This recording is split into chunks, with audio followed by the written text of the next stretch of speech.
Hey guys, welcome back to my channel, formerly known as Told by Muriel. Now I just go by my name. I am a registered nurse, a bachelor's prepared registered nurse. I received my bachelor's in December.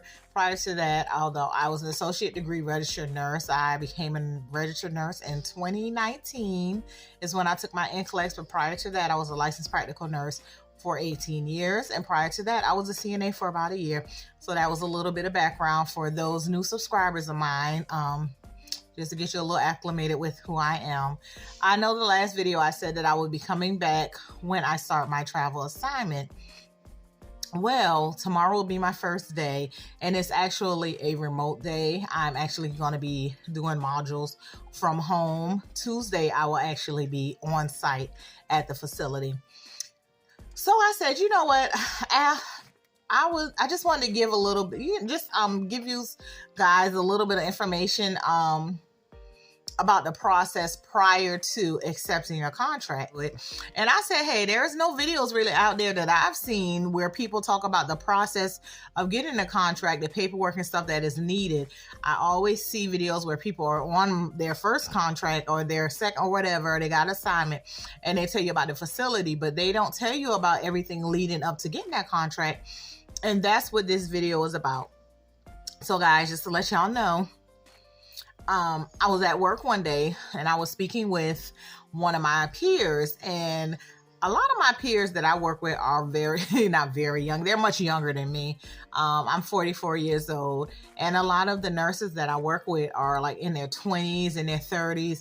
You know, I come to work, I do my job. I speak to my coworkers, we kiki, we laugh, we do all of that.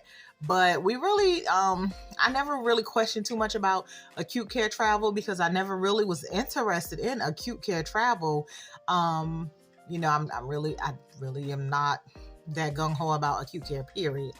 For those of you who know, you know, I did acute care or whatever, and I really didn't like it. But for the sake of my family and my bank account, and stress paying off some of these bills, I decided, hey, let me just go ahead and do this acute care thing again and, you know, get me some assignments, get my feet wet or whatever, get me some assignments. Because I had been doing long-term care travel, y'all, and the money was good. The money was good. And, you know, the money was good, but the money in acute care is better not. So, yeah, so I was talking to one of my coworkers, and she's one of those coworkers who works a full-time job. She works where I work. She's a full-time nurse there, but she also works a full-time travel job somewhere else. So she is doing 612s a week. Y'all know I ain't about working hard, and I'm not gonna do that. But you know, she doesn't have any children. She's younger than me. She can actually rest on her time off. And so, yeah, she does acute care travel, where she travels over an hour, over 50 miles to her travel assignment 3 times a week. And she still works her staff job, which is the job I work, 3 times a week. And she was telling me, girl, it's doable. She was like, use your PTO with your staff job. She was like, switch days with other workers. These workers, they'll switch days with you. She was like, you know, if you got to call out, call out. She was like, it's very doable. And I was like, girl, but 6 days. She was like, girl, please. I mean, where do you find these travel jobs? Because since I've known her, but a brief time that I've known her, she's been traveling, being a travel nurse as well as staff where we work. And she showed me this website called Vivian. Now, Vivian is a website. It was formerly called something else, but I don't know what it was formerly called. But it's a website that lists a bunch of travel assignments. There are different travel companies who upload the assignments that they have and the needs that they have. They all upload to this app called Vivian. And I went ahead and I downloaded that day while I was at work, y'all. I was one of them at work looking for another job. I downloaded it that day at work. And y'all, when I saw all those assignments, all those dollar signs flashing before my eyes. And so when I was looking at them numbers, y'all, whew, I was ready that day to take an assignment. Like when I saw them numbers, I was ready to take an assignment that day. But anyway, Vivian, if you're thinking about doing an acute care travel, download Vivian. There may be others out there, but that's just the one that I am aware of, because that's the one my coworker made me aware of. And I was just looking, and y'all, when I tell you, I was like a kid in the candy store. Now, on that app, they're all over the United States.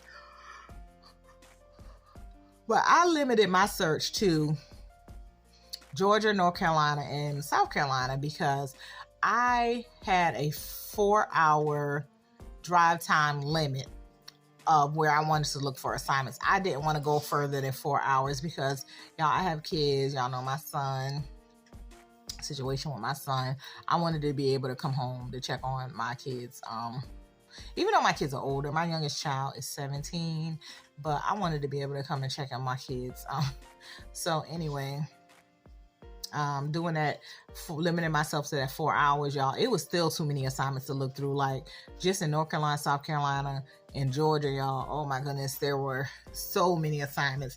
And I said, well, when I started looking, I saw so many of them were located like in North Carolina and South Carolina. So there are places in Georgia and in North Carolina that are not that far from me. So I said, well, let me look in the North Carolina area. So I was looking, y'all, I was submitting. I went ahead and completed my profile on Vivian. You got to upload a lot of stuff. I uploaded a lot of stuff, completed my profile on Vivian. And then there were so many assignments, and I was just submitting, getting crazy with submissions, y'all. And let me tell you, when you submit to those places, they have their recruiters already on there. You submit to those places, them recruiters were hitting me up left and right. And so I was like, wow, this easy. Like, it's this easy.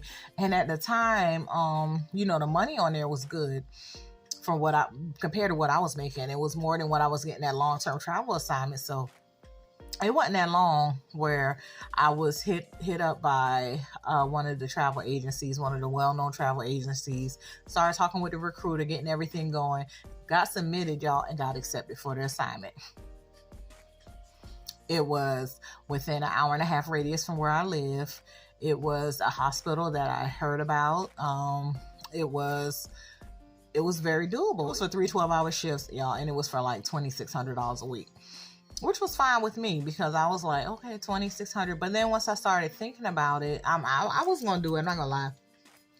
And when I started thinking about it, I was like, but after gas, after this, after that, I'm only going to bring home like maybe about 20, because there was a stipend included with it. So it was about, the stipend was about $1,000. So it was like $1,600, and then they was going to tax that $1,600. So after taxes, all that, I figured I would have got like 13. So it would have been like a $2,300 bring home a week. And I thought about it. I was like, why am I driving that far? It's an hour and a half, but where I live, there are places I can work in my area and bring home probably like $1,900 a week and be right here. So I was like, and it's not worth the drive. So, but I was going to do it begrudgingly. I was going to do it because it was still more money than what I was used to. And so then I just, I was like getting my mind together. I was like, okay, well, I'm about to take this assignment. It was in Augusta, Georgia. I was like, I'm going to take this assignment, like, get my mind right. So then y'all being greedy, I was still, once you decide on an assignment, I'm not going to tell you stop looking, because it's human nature. You're going to look, you're going to see what else is out there. So I was looking through the app, and then I saw this, I saw this other assignment with another company, and it was for just about double what I was assigned on for with the first company. I'm not going to say the first company name because I signed the contract, but I'm going to tell y'all about that later. So I was like, well, let me try to submit for this one. Let me see how it go, because this place was within an hour and a half from me. It was in North Carolina. But it was like almost $2,000 more. I said I wasn't going to start talking numbers. I'm not going to talk numbers, but it was almost double what I signed on for originally.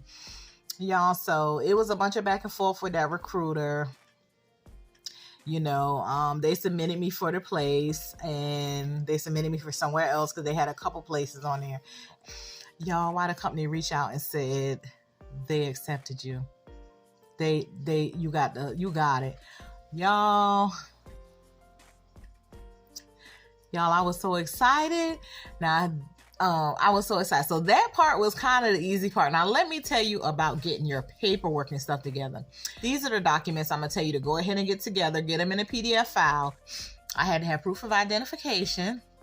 I had to have a social security card. I don't have a social security card, y'all. My wallet was stolen years ago and I never replaced my social security card, but I do have my passport. So, had to have identification, social security card or passport. I don't know if they use birth certificate as an alternative to those two, but matter of fact, all my paperwork is right here. Let me look through it right now and tell y'all. I'm pretty sure that that's everything. I actually went to Employee Health where I currently work, and they gave me everything, y'all. It was a simple process for me. Hopefully it can be as simple for you guys. But your respirator sign off, your N95 sign off, your Querfaringo, which is your TB, your TB test, your C19 vaccination card. If you are vaccinated, have that for them. I am fully vaccinated, so I had that. Your Hep B, like I said, my Hep B titers, I have that. What is this?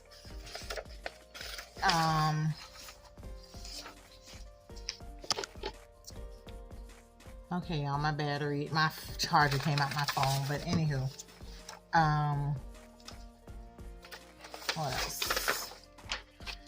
Your not most recent, but it has to be in season, your flu vaccination, or your, if you've never done these vaccinations, I guess there are people who do religious exempt or medical exempt or whatever, have that paperwork showing all of that. Your MMR titers, varicella titers, those are the papers that you need because nobody told me all that stuff was going to be required. Even though I'm a nurse and I should know, it's been so long since I had to turn all that stuff in.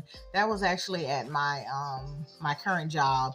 I went and got all of that from the Employee Health because, you know, I've been there.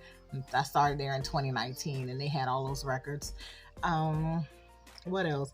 On top of, the facility is requiring me to do an EKG test. Y'all, I'm a little nervous about this because even though I work a med-surg tele unit, we have off-site monitoring, and I depend on the off-site monitoring so much because I am not proficient at reading telemetry. I am not good with strips. I actually had to do a strip test recently at my current job, and we were supposed to make at least an 87. I think I made like a 65 on a wing and a prayer, and I guess most of the answers. So I've been brushing up on my EKG. I'm not sure if I fail it, if they will make me, if I won't be able to continue on with the contract, or if they'll put me on a different floor. I'm not sure, because I believe the floor I'm going to is a tele floor. I believe it is. I'm not sure. Also, we have to do an Epic, like test out of Epic. Now, if you test out of Epic, you won't have to take their course. They offer a training course for Epic. But if you test out, then you won't have to take it, which I've been using Epic for a minute now. So I'm pretty confident I'll be able to test out of that. And I also have tomorrow, my first day, I will be doing modules from home. It's a virtual day. I will be doing modules, and it will be totally about the facility. And that's not to include, and that also you have to do a skills checklist with your agency. So they want you to score, I think it's like a 3.0, which is an average score. They want you to score like a 3.0, and they're going to test you in the areas that you work. So I'm a med-surg tele nurse, and I had to take the med-surg test. That skills test. I had to do the med-surg skills check-off list, and there was a bunch of questions, and there are a lot of things that I have never seen on my med-surg floor. Apparently I thought I saw everything, but there were a bunch of questions that we don't see on med-surg. Like, we don't have people in full body traction on med-surg. There are a lot of procedures that are done that the patient doesn't come to a med-surg floor afterwards. And so I was like, oh, I've never seen this done. I don't know anything about this. I've never seen this done. And so I answered them honestly, but there were checklists like, you're proficient in it, you could teach it, or you you know it but never performed it. So I answered as honestly as I possibly could, because I didn't want them to later on throw in my face, oh, well, you answered that you're proficient in this, or you've done it, or and then you don't know anything about it. And what I did for a lot of the things is I actually went and YouTubed a lot of the things that they were asking about that I knew nothing about. And so I can just familiarize myself with it, just in case I do run into it on the med-surg unit that I've signed a contract with. So, and then I had to do skills tests, well, a med-surg knowledge test through the facility, not through the facility, through the agency. I don't know if the facility gave them this test for their med-surg applicants to take, but it was like one was 30 questions and then one was 42 questions. You had to score 80%. I think you get multiple chances on that. But the med-surg questions were fairly simple to me. I think I scored like a 94 on one and a 92 on the other. So I was like, oh, okay, well, if this is the type of stuff that I'm going to encounter, I'm good to go. So yeah. It's a process. It wasn't a process getting the assignment. It was a process turning all that paperwork, getting all that stuff. You have to upload this, upload that, on top of doing your direct deposit information, for getting first day instructions, like finding out some of the little things that you might forget to ask, like scrubs. Okay, I was trying to figure out, okay, what color scrubs do I need, because all places there's not a universal scrub color. All places don't use the same scrubs. And then come to find out, this place doesn't even have a scrub color policy. It's a level 3 facility. But I haven't worked at a place without a scrub color policy in so long. I've been having to do royal blue or seal blue scrubs in the acute care settings. And the only thing I don't like about it is I've gotten so used to one uniform color in acute care. I'm like, how are the patient family members are supposed to know who's who? I mean, yeah, you got your badge, but if we all wearing different colors, like what if somebody comes in there from dietary who's in green and then I decide to wear green that day? Like, it's confusing to me. I don't know why they do that, but it's not my place to judge.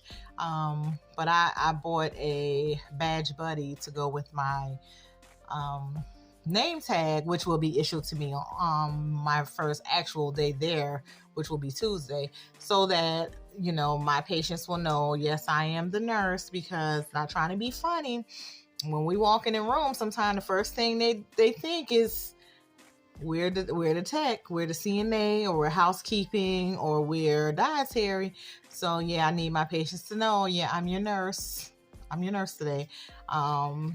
Even well, I guess that kind of, is a mute point, because even where I work now, even though the nurses wear royal blue, I sometimes go in there and work with the patients, have my name tag on my royal blue, and they still just assume. I mean, I hate to say, well, we know why they assume I'm the tech or I'm housekeeping, or we know why they assume that, but they still just assume. Their first assumption is never I'm their nurse. Let me put it like that. That's never their first assumption, that I'm their nurse. And I'm so used to it now that it doesn't even faze me anymore. And then they have this storyboard right there, and they have my name on it. And it's not just the patients that don't assume I'm their nurse. It's the family members. Like, I'll be in there talking to the family members about medical stuff, and then they'll still assume I'm the patient care tech, and I'll be like, no, I'm the nurse. And they were like, oh, and they'll look over at the board and they'll be like, oh, you're Muriel. Yes, I'm Muriel. And then I hold up my tag, because it's right here. But our tags, even though we have our name tag, what your title is in a little square right there. So that's why I bought a badge buddy. So it's going to say, my badge buddy says BSN RN, even though that's backwards, like, so they'll know, so people will know. Because I didn't want to, something, you don't want to be pretentious, and but people really, when they look at, and this happens to a lot of my coworkers on my floor where I work currently, there are a lot of Black nurses. I think there are more Black nurses, registered nurses, than there are which is a med-surg tele floor, so that's kind of common to see. But there are a lot of Black nurses on there, and they still assume that we're the tech, or it's not just me this happens to. But anyway, let me get off that subject. But so yeah, those are some of the things that I got prior that I had to do prior to actually starting. It's a lot of information, and it'll kind of make you discouraged, because you'll be like, oh God, gotta do that. And it's like every other, it was almost like, no, I'm not gonna lie, it's not like the home buying process, but it's like the home buying process in the terms of they keep calling you, asking you, did you do this, did you do that, did you do this? You'd be like, yeah, I uploaded it, yes, I uploaded it, oh, I sent it to you, I emailed it to you. Oh, another thing you have to do is the NIHS stroke scale. So I had to do that. That was a long process. I think they scored it at the end. I know I got a certificate. That was a process. Just wanted to let y'all know the steps you have to take prior to your first day as an acute care travel nurse. This is the process that I really don't hear many people talk about. So I'm going to let you know, so you can go ahead and get your ducks in order, get your stuff in a row, get your paperwork in a PDF file, so you can just send it all at one time. Go ahead and, like, if you're going to be like I said, I'm going to be staying in that area. I'm close enough to be home, but it'll be a 3-hour commute if I go back and forth every day, and I'm not going to do that. So I will be staying there. Go ahead and find your housing or where you're going to be staying. Try to find something close enough to the hospital. If the hospital is not in a bad area, that's another thing. Google the place you're going. I've looked at so many YouTube videos about the city I'll be working in to see how everything breaks down. I looked at crime stats. I did all that. I looked at what hotel I'm going to be staying in. I don't want to be just renting out. I mean, I don't want to just be getting any old room and any old, some of these places, these hospitals that they send you to are not in the best area. So no, that's not going to be that's not going to be the area I'm going to get my hotel room in. Not trying to be funny, but I already Googled all that. I've looked at reviews for the hotels, pricing, all that, so I kind of know where I'm going to be staying the nights that I have to work. Yeah, just so that's a lot of stuff that you can do prior to getting that travel assignment, prior to starting on your first day. Like watching these videos, you want to stay abreast of the things that will be going on my travel assignment, how things are going to be going, how I'm going to be acclimating to working in a different acute care facility. Oh, I think I forgot to mention, this is a level 3 facility, so the patients aren't supposed to be as sick as the ones I currently work with, which y'all, it's like, oh, thank you, Jesus, because y'all, I work with some very sick patients. So yeah, guys, I just wanted to make this quick video to give y'all a little bit of heads up about some of the things you're going to need prior to starting that new acute care travel contract, so y'all can go ahead and get y'all ducks in a row, because this is something that it wasn't told to me. I didn't have to do all that stuff for long-term care travel. I didn't have to get all those papers together. And so just to make y'all life a little easier, if y'all think in the next 4 to 6 months you're going to plan to take a travel assignment, just go ahead and get these papers done. I am Muriel, and I'll check back with you guys probably another week, maybe a week. Yeah, I should have at least worked 1 full shift on the floor at the facility that I'm going to, and I will be back to let you guys know how it's going. Bye.